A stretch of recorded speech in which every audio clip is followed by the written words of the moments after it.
Why avoidant partners push you away when you get close. Have you ever been with someone who seems perfect until you get too close? One minute they're holding your hand like you're their whole world, and the next they're distant, cold, like you're a stranger. You wonder, did I do something wrong? You replay every text, every word, every touch, looking for the moment they started to drift. But here's the truth. They didn't pull away because you got too close. They pulled away because closeness activates a fear in them that's been there for a long time, long before you ever showed up. Avoidant partners are not bad people. They're not heartless. But when they start to feel real intimacy, when someone truly sees them, they panic because deep down they believe love equals pressure or pain or control. So they build walls. And what do? We try to climb those walls, thinking if we love them enough, stay patient enough, maybe they'll let us in. But you can't fix someone by bleeding for them. And here's the hard truth. You deserve to be with someone who doesn't run from connection, someone who doesn't flinch when you open your heart, someone who meets you where you are instead of retreating every time things get real. So if they're pushing you away now that you're getting close, take it as information, not a challenge. You didn't mess it up. You just showed up with a love they weren't ready to receive. But one day, someone will be. And when they are, you'll never have to chase closeness again. It'll feel safe. It'll feel easy. It'll feel like home. When someone with an avoidant attachment style begins to pull away just as the relationship starts feeling emotionally close, it often leaves the other person confused, hurt, and searching for answers. The natural assumption is, I must have done something wrong, or maybe I came on too strong, but the reality is far deeper and often has very little to do with what you did or didn't do. It's rooted in how avoidant individuals are wired emotionally, especially when it comes to intimacy and vulnerability. Avoidant partners typically develop their coping style early in life, often in response to inconsistent, smothered, or emotionally unavailable caregiving. Over time, they learn that getting close to others can be risky, even threatening.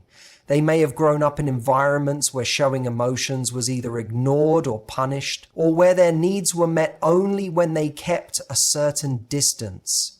So as adults, they become incredibly skilled at maintaining emotional space. They thrive on independence and control because that's what makes them feel safe. Now, when someone like you comes into their life, warm, open-hearted, ready to build a real connection, this emotional closeness activates their old fears. To them, intimacy isn't comforting. It feels like a threat to their emotional safety. The more you try to build a bridge, the more they may back away, not because you're doing something wrong, but because their nervous system interprets closeness as danger.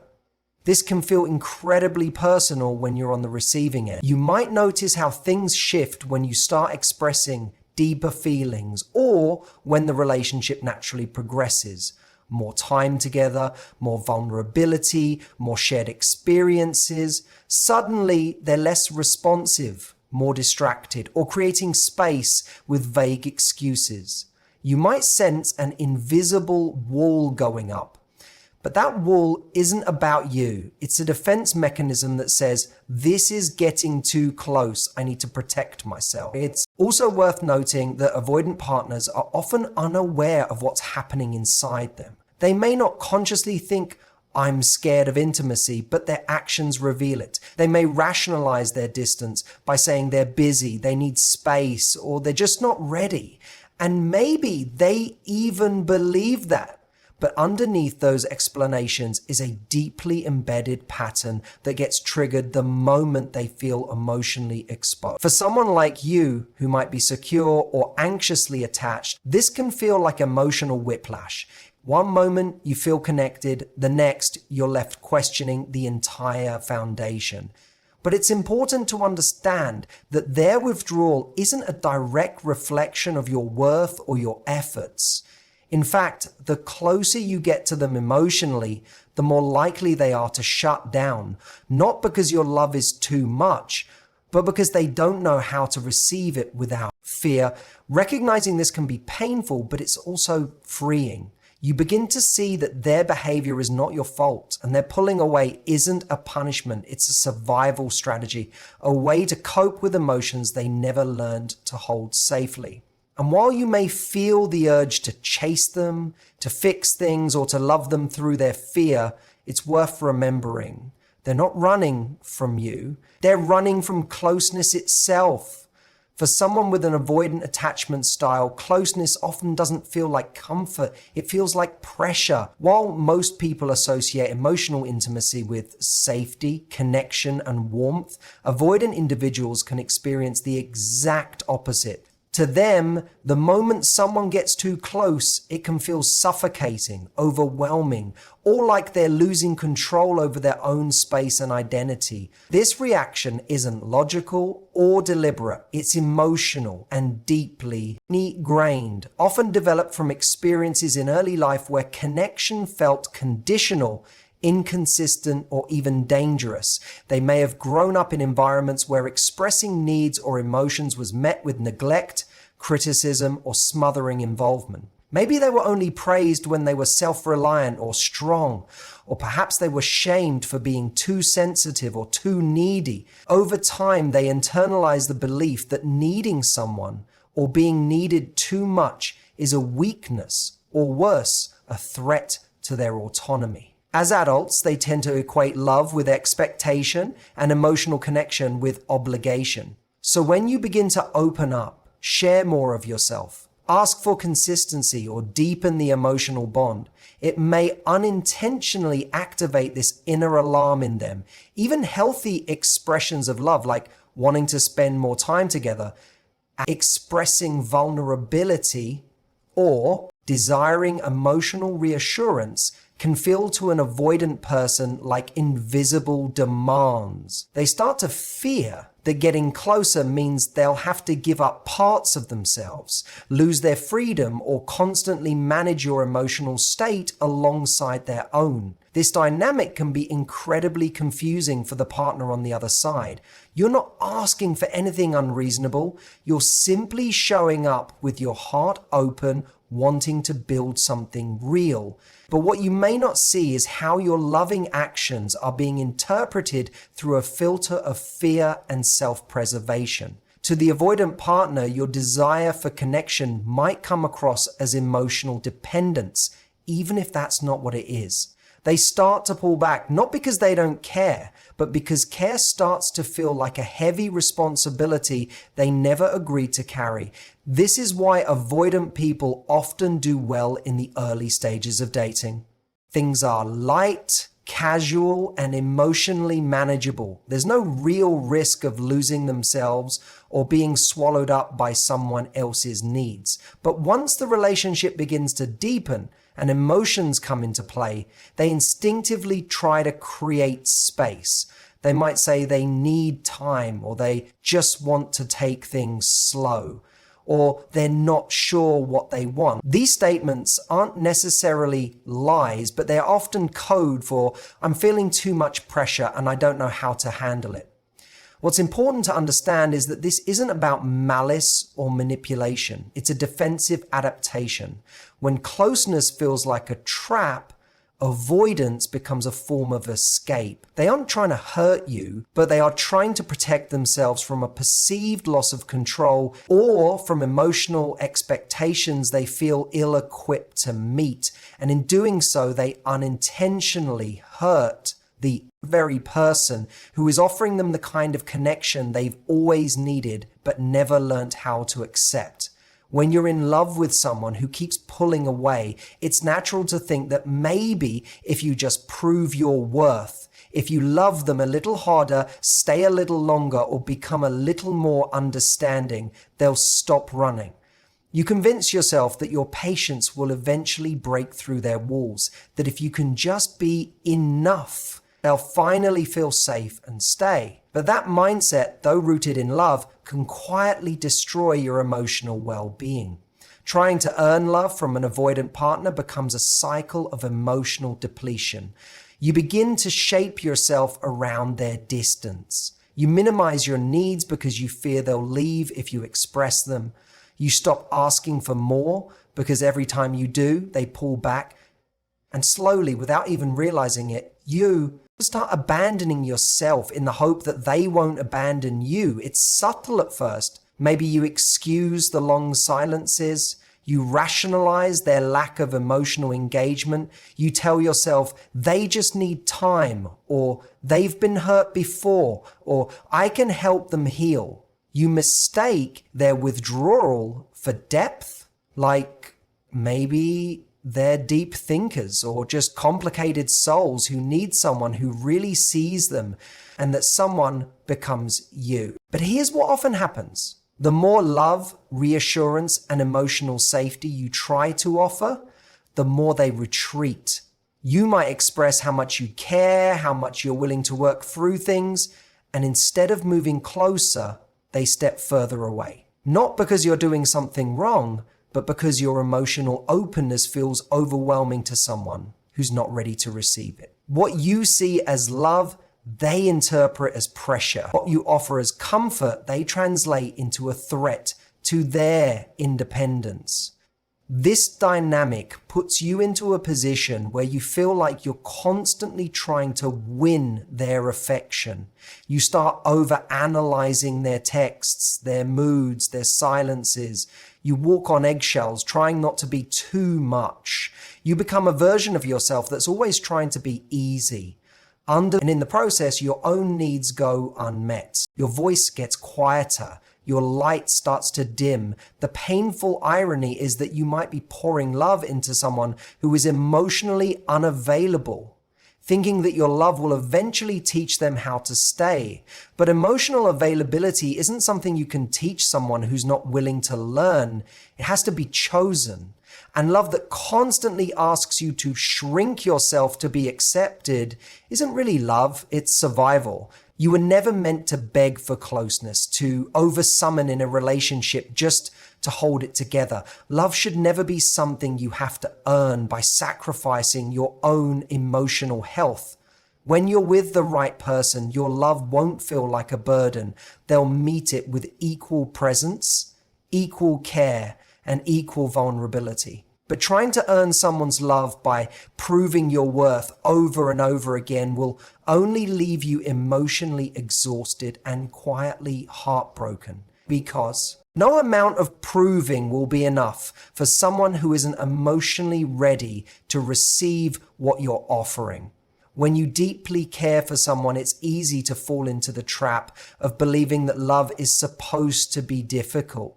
That if it's real, it should come with struggle, uncertainty, and emotional highs and lows. But that belief often comes from past wounds, not from the truth about what love is meant to feel like. Real, healthy love doesn't leave you guessing. It doesn't ask you to constantly prove yourself or navigate emotional landmines.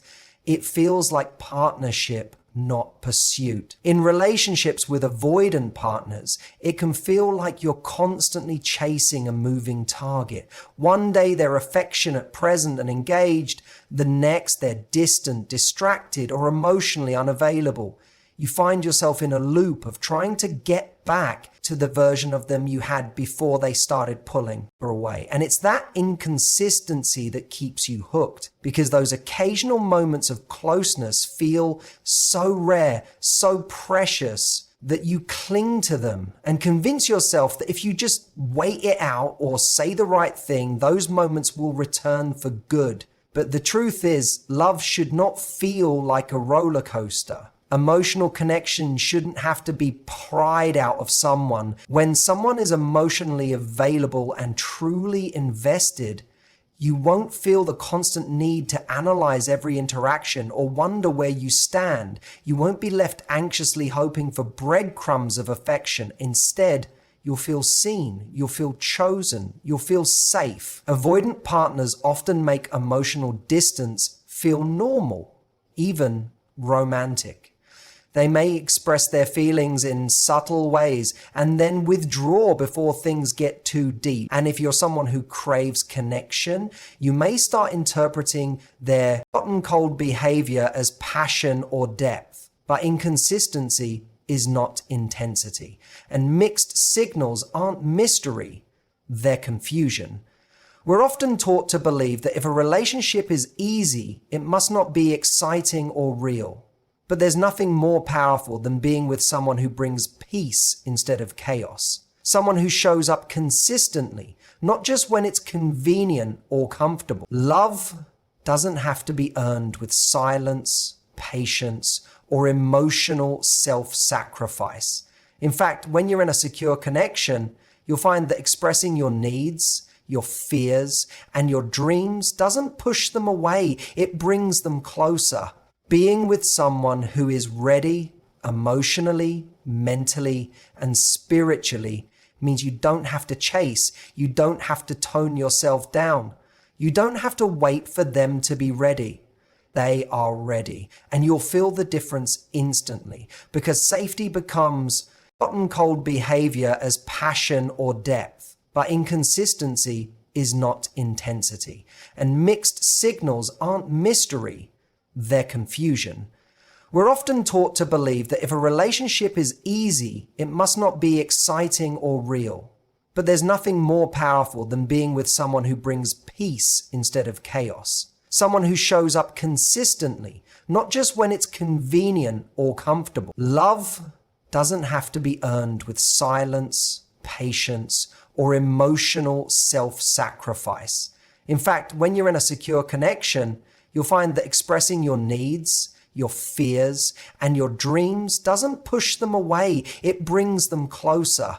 Being with someone who is ready emotionally, mentally, and spiritually means you don't have to chase, you don't have to tone yourself down, you don't have to wait for them to be ready. They are ready, and you'll feel the difference instantly, because safety becomes hot and cold behavior as passion or depth. But inconsistency is not intensity, and mixed signals aren't mystery, they're confusion. We're often taught to believe that if a relationship is easy, it must not be exciting or real. But there's nothing more powerful than being with someone who brings peace instead of chaos. Someone who shows up consistently, not just when it's convenient or comfortable. Love doesn't have to be earned with silence, patience, or emotional self-sacrifice. In fact, when you're in a secure connection, you'll find that expressing your needs, your fears, and your dreams doesn't push them away, it brings them closer. Being with someone who is ready emotionally, mentally, and spiritually means you don't have to chase, you don't have to tone yourself down, you don't have to wait for them to be ready. They are ready, and you'll feel the difference instantly, because safety becomes needs are too much. Instead, they'll met you with consistency. They'll communicate clearly even when it's hard. They'll prioritize the relationship, not treat it like a burden. And when you open up emotionally, they won't run. They'll lean in. That's the thing about emotionally available people. They're not afraid of closeness. They've done the inner work to be able to hold space for your emotions, for their own, and for the relationship you're trying to build. They don't see vulnerability as weakness or emotional connection as a trap. They don't make you feel like you have to earn love through endurance. Love, for them, is something they offer freely and expect to receive in return. You might be so used to uncertainty that when something real finally shows up, it feels unfamiliar, maybe even boring at first. But peace is not the absence of passion. Safety is not the absence of chemistry. In fact, when love is healthy and mutual, you'll find that it unlocks parts of you that never had space to exist before. You'll laugh more, breathe deeper, and move through the world knowing someone's got your back, not because you fought for their attention, but because they offered it willingly.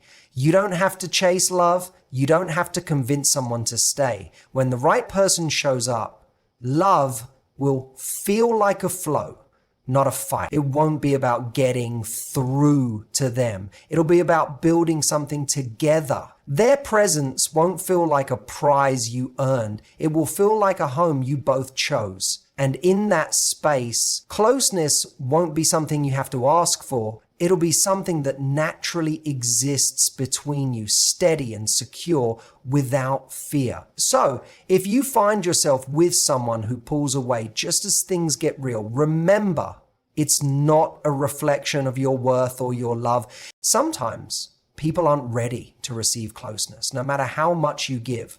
And that's okay, because when the right person does come along, the kind of love that feels safe, steady, and effortless will find its way to you without all the chasing or confusion.